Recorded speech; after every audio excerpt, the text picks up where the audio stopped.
Today we're reviewing Hostess Shamrock Cupcakes. They're minty. Hey guys, what's up? Greg here, No Q. Today, guess what? We're going to do a 2-minute review because you know what? No one else out there is doing 2-minute reviews anymore. Go ahead and check. I'll wait. I've got 5 seconds I can wait. See? Told you. Gonna make this quick and painless. Don't really know about a mint flavored cupcake. I think maybe 2 minutes may be too long to devote to this.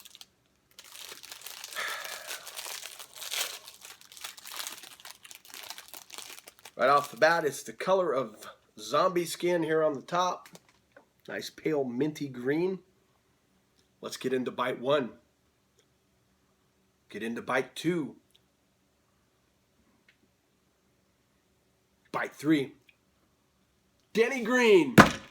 It is exactly what you think it is. It's a mint cupcake. If that's something you would enjoy, this is right up your alley. Personally, I am not that big of a fan of a mint pastry. Gonna give this a 75. Will never purchase it again. I think I was able to do that in pretty close to 2 minutes. Let's throw in a couple quick shout outs. Instead of Facebook shout outs, today we're gonna do Snapchat shout outs. Shout out to Jilly and her brother Blake, who puts up with her watching us. Thanks for watching, guys. And as for the rest of you, thank you for watching as well. We'll see you guys on Friday when we do that new fast food item. Till then, thanks for watching. Don't forget to like, comment, and subscribe. You can find us on all social media, Mr. Happy 0121. Stay vigilant.